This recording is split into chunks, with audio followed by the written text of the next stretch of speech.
आज का जो टॉपिक है वो है environmental issues. India's economic policy के पेपर से ये है यूनिट 4 से।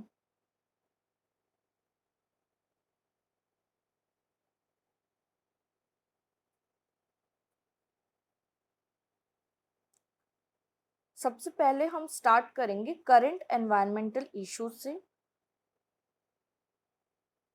न केवल भारत के लिए पर पूरे विश्व के लिए कौन सा ऐसा पर्यावरण का मुद्दा है जो हमेशा बहुत ज़्यादा चर्चा में रहा है पिछले कुछ दशकों में। उसकी पहले हम बात करेंगे और वो है क्लाइमेट चेंज या जिसे हम कहते हैं climate crisis.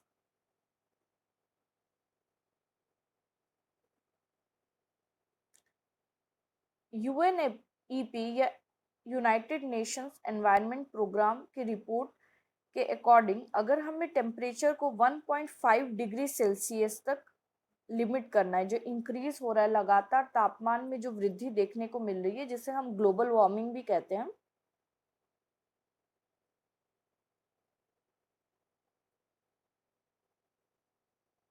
United Nations environment programme या यूएनईपी के रिपोर्ट के अकॉर्डिंग अगर हमें जो ग्लोबल वार्मिंग हो रहा है या टेम्परेचर इंक्रीज हो रहा है अगर उसे 1.5 डिग्री सेल्सियस तक रोक के रखना है तो जो ग्रीन हाउस गैस एमिशंस हो रहे हैं जिसे हम शॉर्ट में GHGs भी कहते हैं,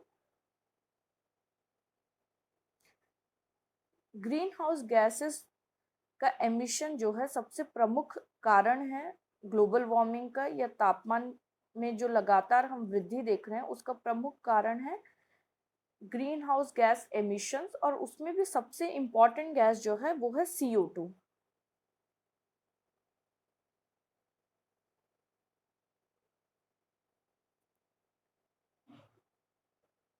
इसमें 7.6% जो है हर साल गिरावट लाने की ज़रूरत है वर्ष 2020 से लेकर वर्ष 2030 के बीच में।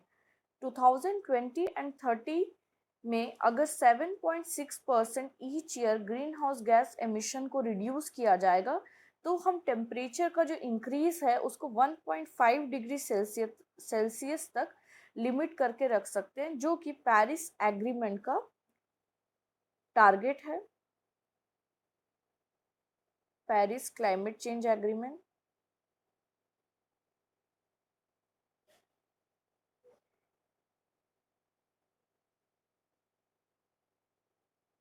टेम्परेचर को 1.5 डिग्री सेल्सियस इंक्रीज तक रोकने का टारगेट इसलिए बनाया गया है क्योंकि IPCC या inter government panel on climate change की जो रिपोर्ट है, जो अंतर्राष्ट्रीय स्तर पे सबसे बड़ी आप कह सकते हैं इंस्टीट्यूशन है, संस्थान है IPCC,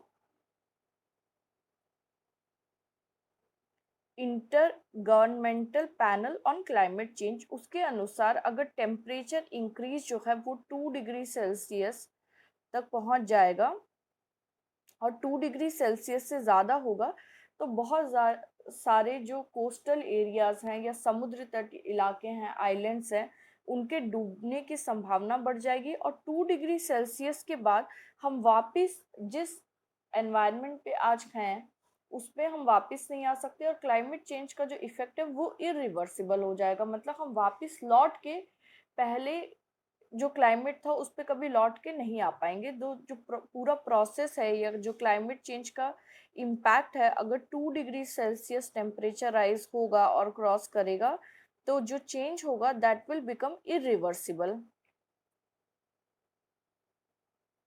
जो चेंजेस होंगे हम उसकी भरपाई नहीं कर पाएंगे और वापस से लौट कर प्रीवियस क्लाइमेट पे लौट के नहीं आ पाएंगे। तो इसलिए ये कहा गया कि अगर हम 7.6% ग्रीन हाउस गैस एमिशन का रिडक्शन करें ईच ईयर बिटवीन 2020 एंड 30 तो हम अपने टेम्परेचर जो तापमान में लगातार वृद्धि हो रही है उसको 1.5 डिग्री सेल्सियस तक रोक के रख सकते हैं।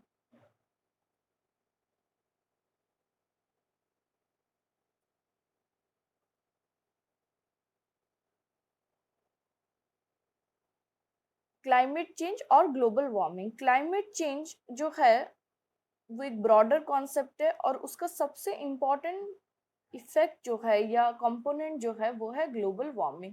ज़्यादातर क्लाइमेट चेंज और ग्लोबल वार्मिंग को एक दूसरे के पर्यायवाची या सिनोनिमस भी यूज़ किया जाता है, लेकिन क्लाइमेट चेंज जो है वो ओवरऑल पूरे क्लाइमेट पैटर्न में होने वाले परिवर्तन को या चेंज को दर्शाता है। ग्लोबल वार्मिंग जो है उसका सबसे बड़ा रीज़न है, is the greatest environmental threat we have ever faced. ये माना गया है कि क्लाइमेट चेंज या ग्लोबल वार्मिंग जो है वो सबसे बड़ा पर्यावरणीय खतरा है जो आज तक ह्यूमन बींग्स के द्वारा आप कह सकते हैं फेस किया गया है। How we respond to this crisis will greatly impact both current and future generations and all other species. ये जो समस्या उभर के आई है जिसे सबसे बड़ा खतरा माना जा रहा है पर्यावरण से संबंधित, उसका उसको किस प्रकार से हम सॉल्व करते हैं, उसके लिए कैसी नीतियों का निर्माण करते हैं और वो नीतियाँ कितनी कारगर होती हैं इस समस्या से उभरने के लिए, ये तय करेगा कि करंट टाइम पीरियड में और फ्यूचर या आने वाली जो जनरेशन है या पीढ़ी है या जो अदर स्पीशीज हैं उस पे इसका क्या इम्पैक्ट पड़ेगा। तो ये समझ में आता है कि क्लाइमेट चेंज और ग्लोबल वार्मिंग जो है वो सिर्फ ना केवल ह्यूमन बींग्स को बट अदर स्पीशीज को भी इफेक्ट करती है और वो सिर्फ ना करंट जनरेशन को, ना केवल करंट टाइम पीरियड को, बट आने वाले जो फ्यूचर जनरेशन है उस पर भी बहुत इम्पोर्टेंट या प्रमुख प्रभाव जो है वो डालेगा। The global carbon dioxide equivalent of greenhouse gases in the atmosphere has exceeded 400 parts per million। ये पाया गया कि जो कार्बन डाइऑक्साइड है, कार्बन डाइऑक्साइड क्योंकि सबसे ज़्यादा आप कह सकते हैं जिन गैसेस का भी एमिशन हो रहा है ग्रीन हाउस गैसेस का, उसमें सबसे ज़्यादा जिस ग्रीन हाउस गैसेस का एमिशन होता है, उत्सर्जन होता है, वो है कार्बन डाइऑक्साइड। कार्बन डाइऑक्साइड और अन्य जितने ग्रीन हाउस गैसेस हैं, ये पाया गया रिसेंटली कि उनका जो एटमॉस्फेयर में आप कह सकते हैं कि टोटल अमाउंट है वो 4000 पार्ट्स पर मिलियन से भी ज़्यादा हो चुका है। This level is considered a tipping point. इसको टिपिंग पॉइंट कंसिडर किया गया है। जितने भी एनवायरमेंटलिस्ट है, एनवायरमेंटल इकोनॉमिस्ट हैं और जो भी लोग पर्यावरण के क्षेत्र में काम कर रहे हैं, उनके द्वारा ये माना गया है कि ये जो लेवल है CO2 equivalent green house gases का, इसे टिपिंग पॉइंट माना गया है। टिपिंग पॉइंट मतलब कि अगर इस पॉइंट के बाद और ज़्यादा अमाउंट CO2 एमिशन का या ग्रीन हाउस गैसेस एमिशन का एटमॉस्फेयर पे पाया गया, तो जो क्लाइमेट चेंज का इम्पैक्ट है या जो इफेक्ट है वो इरिवर्सिबल हो जाएगा। हम लौट के पहले के क्लाइमेट पे वापस कभी भी लौट के नहीं आ पाएंगे। Carbon dioxide levels today are higher than at any point in at least 8 lakh years. ये पाया गया कि पिछले 8 लाख वर्षों में कभी भी इतना ज़्यादा अमाउंट CO2 एमिशन या CO2 equivalent green house gas emissions की मात्रा इतनी ज़्यादा जो है एटमॉस्फेयर में पाई नहीं गई इससे पहले।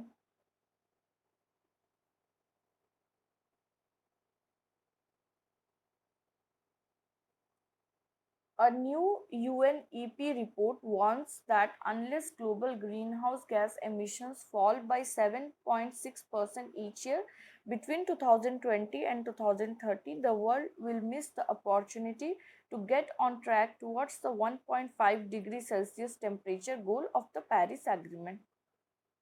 ये पॉइंट अभी हमने डिस्कस किया कि ये जो समस्या है क्लाइमेट चेंज की या ग्लोबल वार्मिंग की, ये इतनी बड़ी समस्या है कि यूएनईपी ने इस पे कहा है कि अगर हम पेरिस एग्रीमेंट के 1.5 डिग्री सेल्सियस टेम्परेचर इंक्रीज के गोल को अचीव करना चाहते हैं, यहाँ तक लिमिट करना चाहते हैं टेम्परेचर इंक्रीज को, तो हमारा जो टारगेट है पूरी जितनी भी all over the world countries हैं, विश्व की जितनी भी अर्थव्यवस्था है, उनका टारगेट होना चाहिए कि 2020 और 30 के बीच में वो अपने एमिशन को 7.6% ग्रीन हाउस गैस एमिशन को 7.6% जो है वो रिड्यूस करें। और इसके लिए आप देख सकते हैं कि भारत ने बहुत सारी ऐसी पॉलिसीज़ अपनाई हैं जो कि नॉन रिन्यूएबल से रिन्यूएबल की तरफ शिफ्ट हो रही हैं, जिसमें solar power energy, tidal energy और न्यूक्लियर एनर्जी को ज़्यादा से ज़्यादा इस्तेमाल करने की बात रखी गई है। और ऐसी पॉलिसीज़ बनाई गई हैं जिसमें ट्रांसपोर्टेशन में व्हीकल्स के द्वारा पेट्रोल और डीजल के जगह पर उन्हें डिस्प्लेस करके इलेक्ट्रिसिटी रन या बैटरी रन व्हीकल्स चले, जिससे कि CO2 एमिशन जो है वो कम हो पाए। इस प्रकार से अलग अलग देशों ने INDC, जिसे हम कहते हैं इंटेंडेड नेशनली डिटरमिन्ड कॉन्ट्रीब्यूशंस, ये जो है पेरिस एग्रीमेंट में तय हुआ था कि जितनी भी कंट्रीज हैं उन पे किसी प्रकार की कोई लीगल बाउंडेशन नहीं होगी या कानूनी तौर पे कोई बाध्यता नहीं होगी। और INDC के अनुसार जितने भी देश हैं जो CO2 एमिशंस में सबसे ज़्यादा जिनकी भागीदारी है, वो INDC, जिसे कहते हैं intended nationally determined contributions, voluntarily CO2 emissions को कम करेंगे।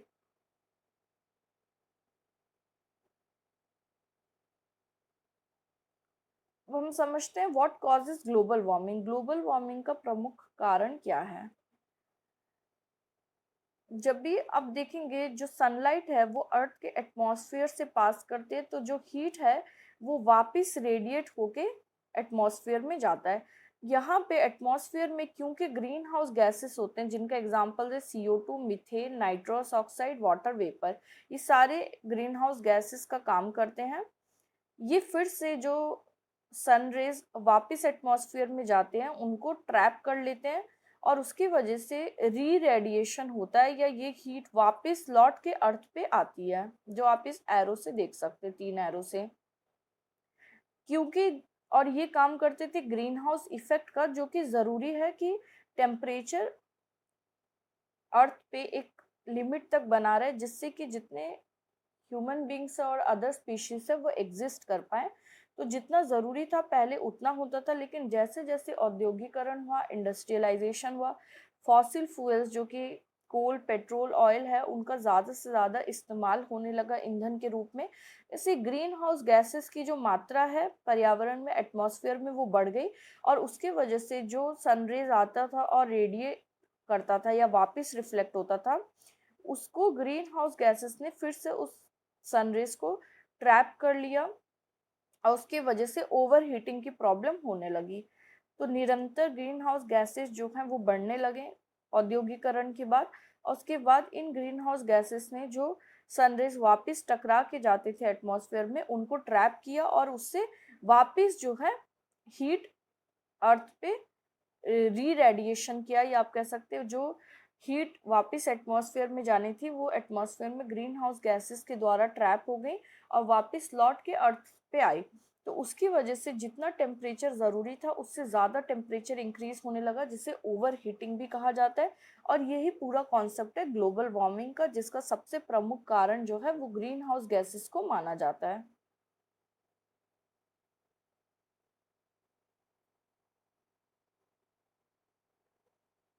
यहाँ पे आप एक स्टैटिस्टिक्स देख सकते हैं, जो कि 1880 से लेकर 2020 तक का है।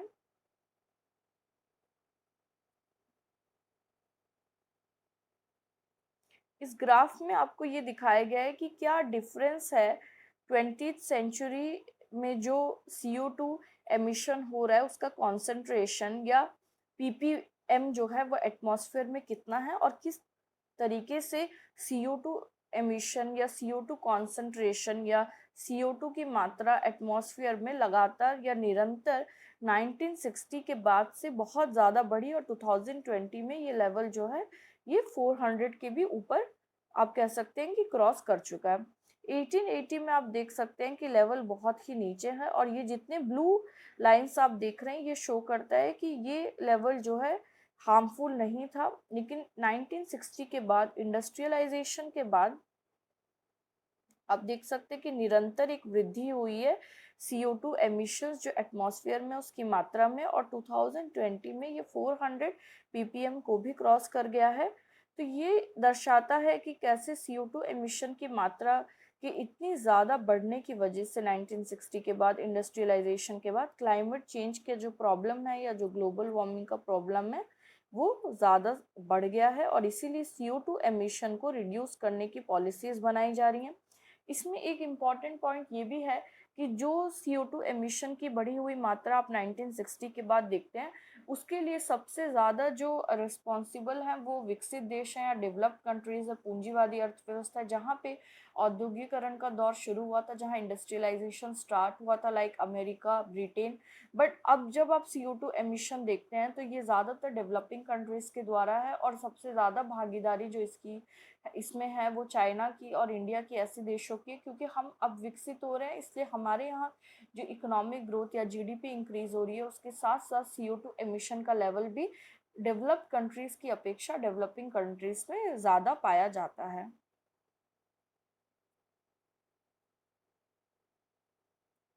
तो इस तरीके से हम कह सकते हैं कि हिस्टोरिकली जो डेवलप्ड कंट्रीज थे उन वो ज़्यादा रिस्पॉन्सिबल थे, लेकिन आने वाले समय में फ्यूचर जनरेशन के लिए जो डेवलपिंग कंट्रीज द्वारा, इंडिया और चाइना जैसे देशों द्वारा जो CO2 एमिशन हो रहा है वो ज़्यादा इम्पॉर्टेंट रोल प्ले करेगा ग्लोबल वार्मिंग में। इसलिए करंट टाइम पीरियड में both developed and developing countries दोनों को ही रेस्पॉन्सिबल माना जाता है कि वो CO2 एमिशंस जो हैं उसको कम करें। इसमें कुछ सिग्निफिकेंट रिपोर्ट्स हैं, जो भी चीज़ें हमने डिस्कस की वो डेटा के आधार पे है, एम्पेरिकल एविडेंसेस के आधार पे है। तो कुछ इम्पॉर्टेंट रिपोर्ट्स हैं जो इस बात से सहमति जताते हैं कि ये जो भी ग्लोबल वार्मिंग हो रहा है, क्लाइमेट चेंज हो रहा है, वो CO2 एमिशंस या ग्रीन हाउस गैसेस एमिशंस के बढ़ने की वजह से हो रहा है। इसे एंथ्रोपोजेनिक माना जाता है। एंथ्रोपोजेनिक का मतलब है ह्यूमन मेड,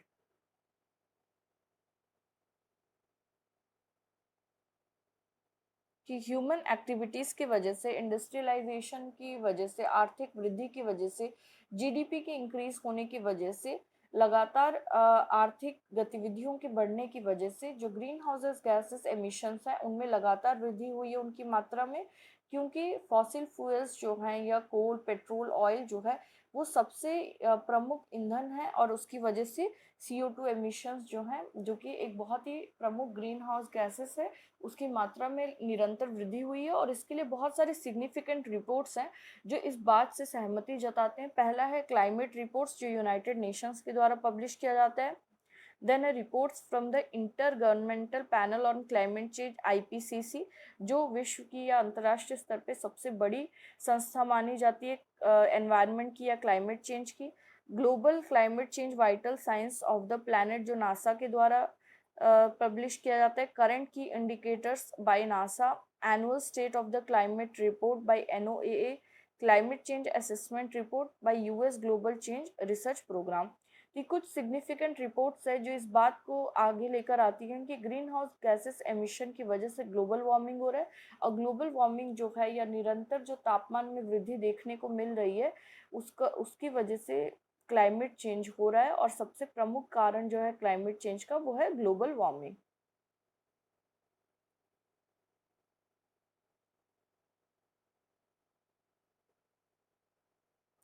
यहाँ पे आप देख सकते हैं कि आप देख सकते हैं कि हेडिंग है कंसेंसस ऑन क्लाइमेट चेंज। कितने ऐसे एकेडमिशियंस हैं, इकोनॉमिस्ट हैं और एनवायरमेंटल इकोनॉमिस्ट, एनवायरमेंटलिस्ट हैं जिन्होंने इस बात से सहमति जताई है कि क्लाइमेट चेंज जो है वो एंथ्रोपोजेनिक है, वो ह्यूमन मेड है, वो मनुष्यों के द्वारा कह सकते हैं कि होने वाला चेंज है, और अपने आप नहीं हो रहा है या नेचुरल क्लाइमेट चेंज को नहीं माना जा सकता। तो इसमें आप देख सकते हैं कि 11,602 रिसर्च पेपर्स जो हैं वो पब्लिश किए गए हैं, और पावेल के अकॉर्डिंग 2019 में ये जितने भी पेपर्स हैं ये सहमति जताते हैं कि 100% ह्यूमन मेड रीजंस हैं जो कि कॉज हैं ग्लोबल वार्मिंग के, या निरंतर जो तापमान में हम वृद्धि देख रहे हैं। 11,602 रिसर्च पेपर्स हैं जो इस में सहमति दर्शाते हैं कि जो मनुष्य है उसकी गतिविधियों की वजह से, आर्थिक गतिविधियों की वजह से ग्लोबल वार्मिंग या निरंतर तापमान में हम वृद्धि देख सकते हैं, और 100% जो रीजन बताया गया है वो है ह्यूमन मेड, जिसे हम कहते हैं एंथ्रोपोजेनिक। तो जितनी साइंटिफिक बॉडीज़ हैं उसमें भी मेजॉरिटी ये मानती है कि जो क्लाइमेट चेंज है उसकी रिस्पॉन्सिबिलिटी जो है ह्यूमन बींग्स पे है, इसलिए इसको रिड्यूस करने के लिए भी ह्यूमन बींग्स को ही स्टेप्स लेने पड़ेंगे और कहीं से भी इसको नेचुरल नहीं माना जा सकता।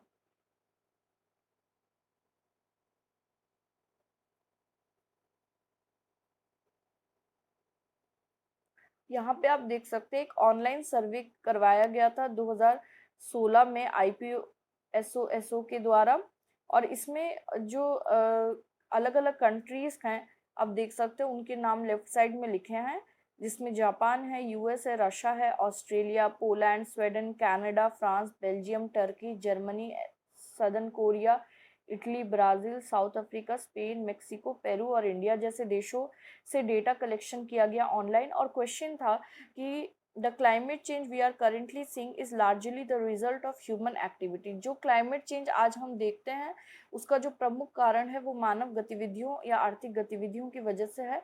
और उसमें जो आप ब्लू लाइंस देख रहे हैं वो बताते हैं कि कितने लोगों ने इससे अपनी सहमति जताई है और वो एग्री करते हैं। जो रेड कलर आप देख रहे हैं वो डिसएग्रीमेंट के लिए है, लाइट ब्लू कलर जो है वो सॉरी ब्लू कलर एग्री के लिए, और लाइट ऑरेंज कलर जो है वो डिसएग्री के लिए है, और रेड कलर भी डिसएग्री के लिए।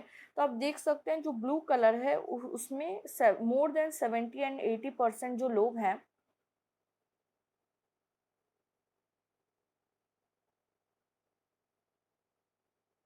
मोर देन 70 and 80% अलग अलग देशों के जो लोग हैं उन्होंने सहमति जताई है कि क्लाइमेट चेंज जो है वो ह्यूमन मेड है और एंथ्रोपोजेनिक माना गया है उसको।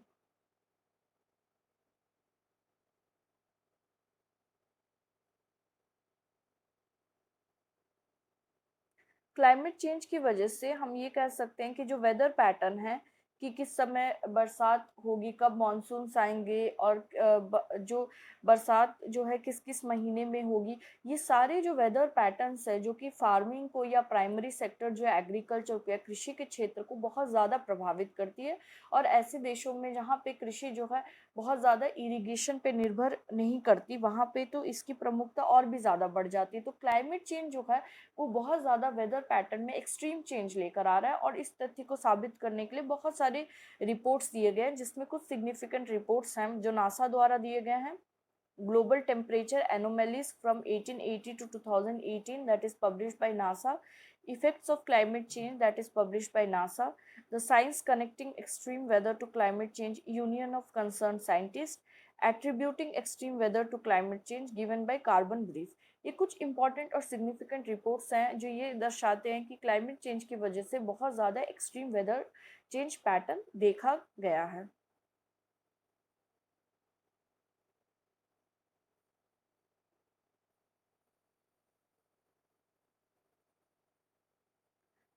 टेम्परेचर इंक्रीज होने की वजह से न केवल ह्यूमन बींग्स पे, जितनी भी अलग जनजातियां हैं, जितनी भी अदर स्पीशीज हैं, उन पे भी बहुत नेगेटिव इम्पैक्ट देखने को मिलता है। ग्लोबल वार्मिंग को बहुत ज़्यादा जोड़ा गया है हेल्थ फैक्टर से या डिजीजेस से भी।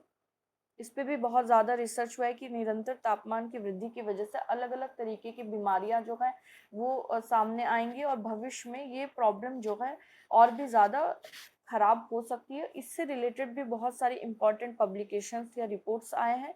First is by United Nations World Meteorological Organization, जिसका नाम है global temperature on track for 3 to 5 degree Celsius rise by 2100, Global Warming's Terrifying New Math by 350.org, Bill McKibben, Rolling Stone and Carbon Bubble Carbon Tracker, 2100 warming projections climate action tracker द्वारा दिया गया है।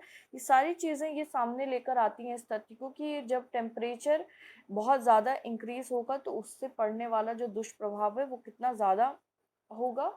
और इसीलिए ये बहुत ज़रूरी है कि ऐसी पॉलिसीज़ बनाई जाएँ जिससे कि टेम्परेचर इंक्रीज़ को 1.5 डिग्री सेल्सियस तक लिमिट किया जाए।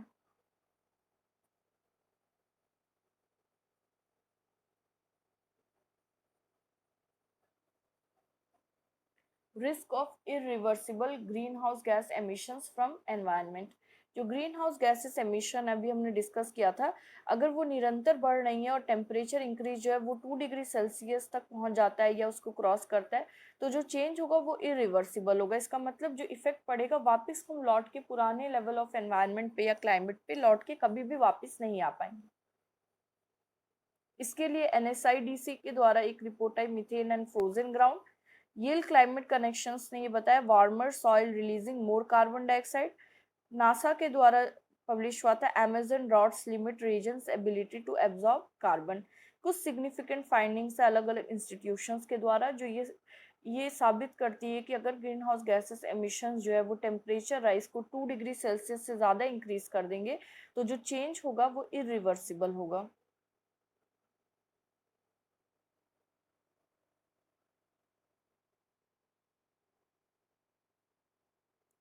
सी लेवल राइज जो है ये बहुत ही इम्पॉर्टेंट इफेक्ट है क्लाइमेट चेंज का, कि क्लाइमेट चेंज या ग्लोबल वार्मिंग की वजह से निरंतर जो ग्लेशियर्स हैं, जो आइस हैं, वो पिघल रहे हैं, और उसकी वजह से जो सी लेवल है, जो पहले जितना लेवल था उससे ज़्यादा उसमें आप वृद्धि देख सकते हैं, या उसका जो लेवल है उस पहले से ज़्यादा बढ़ा हुआ है। और इसके लिए भी बहुत सारी रिपोर्ट्स जो है इंपॉर्टेंट पब्लिश किए गए हैं, जिसको आप साइट कर सकते हैं, NOAA के द्वारा, क्लाइमेट चेंज ग्लोबल सी लेवल। ये सारे रिपोर्ट्स इसलिए इम्पॉर्टेंट है क्योंकि एम्पेरिकली डेटा के हेल्प से ये प्रूफ करते हैं कि ग्लोबल वार्मिंग जो है वो सी लेवल को निरंतर बढ़ा रहा है। सी लेवल के बढ़ने की वजह से जितने भी कोस्टल एरियाज हैं या सी लेवल एरियाज हैं, समुद्र तटीय इलाके हैं, उनके डूबने की संभावना जो है वो काफ़ी ज़्यादा बढ़ जाती है। Global interactive flood maps, impact of coastlines of rising sea levels by NASA, climate change impact on human security by IPCC, a security threat assessment of global climate change, the Center for Climate and Security, climate change and displacement by UNHDP, impacts of climate change on food productions by Yale Climate Connections। कुछ important institutions द्वारा ये find out किया गया है कि अगर निरंतर सी level rise होगा और हो रहा है ग्लोबल वार्मिंग की वजह से, तो ये बहुत ज़्यादा इम्पॉर्टेंट बन जाता है पॉलिसी मेकिंग के लिए कि ग्लोबल वार्मिंग को कंट्रोल किया जाए।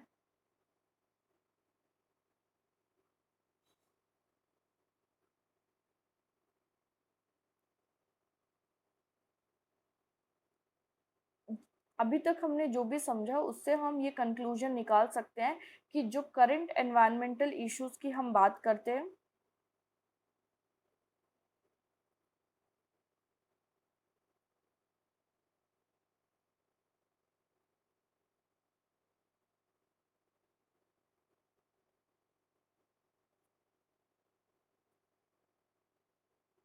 उसमें न केवल भारत के लिए विश्व स्तर पे जो सबसे इम्पोर्टेंट इशू है दैट इज क्लाइमेट चेंज।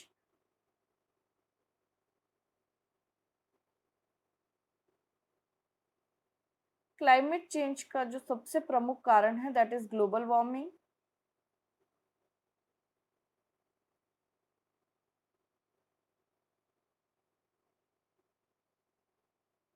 और ग्लोबल वार्मिंग का जो इफेक्ट है वो ह्यूमन बींग्स पे भी है और अदर स्पीशीज पे भी है। ग्लोबल वार्मिंग का जो इफेक्ट है वो प्रेजेंट टाइम पीरियड में भी है और फ्यूचर टाइम पीरियड के लिए भी है। क्लाइमेट चेंज जो इशू है हमने डिस्कस किया, ये सिर्फ इंडिया के लिए नहीं है, ये पूरे वर्ल्ड के लिए है, और इसका जो प्रमुख कारण है इसलिए इसको ग्लोबल वार्मिंग कहा जाता है। इसको किसी कंट्री से या किसी क्षेत्र से, किसी एक इलाके से हम इसको आप कह सकते हैं कि लिमिट नहीं कर सकते। इसका जो ग्लोबल वार्मिंग का प्रभाव है वो पूरे विश्व पे पड़ेगा। जब हम एनवायरमेंटल इश्यूज की बात करते हैं, इसको हम दो तरीके से कैटेगराइज कर सकते हैं, एक ग्लोबल लेवल पे, एक डोमेस्टिक या कंट्री लेवल पे।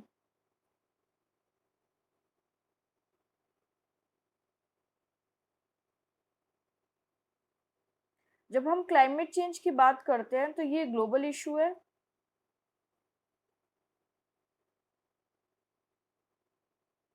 क्लाइमेट चेंज या ग्लोबल वार्मिंग? जब हम डोमेस्टिक या कंट्री लेवल की बात करते हैं तो इसमें क्लाइमेट चेंज और ग्लोबल वार्मिंग तो सारे देशों के लिए, उसके अलावा हम बात कर सकते हैं जो सबसे मेजर एनवायरमेंटल इशू है वो है पॉल्यूशन। इसके साथ साथ हम बायोडाइवर्सिटी लॉस भी देखते हैं, वाटर स्कार्सिटी की प्रॉब्लम देखते हैं। तो एनवायरमेंटल इश्यूज को दो पार्ट में कैटेगराइज किया जा सकता है। अभी इस लेक्चर में हमने ये समझा कि जो सबसे प्रमुख एनवायरमेंटल इशू या एनवायरमेंटल चैलेंज है, सबसे बड़ी पर्यावरणीय चुनौती या खतरा है, दैट इज क्लाइमेट चेंज और ग्लोबल वार्मिंग, जो कि पूरे विश्व के लिए। नेक्स्ट लेक्चर में हम ये स्टडी करेंगे कि जब डोमेस्टिक या कंट्री लेवल की हम बात करते तो किसी एक देश के लिए कौन कौन सी पर्यावरणीय संबंधित चुनौतियां हो सकती है, एनवायरमेंटल इश्यूज या एनवायरमेंटल चैलेंजेस अगर कंट्री स्पेसिफिक हम बात करें तो क्या क्या हो सकते हैं। अभी के लेक्चर में हम इतना ही डिस्कस करेंगे। नेक्स्ट लेक्चर में हम कंट्री लेवल पे क्या क्या एनवायरमेंटल इश्यूज हो सकते हैं उसको डिस्कस करेंगे।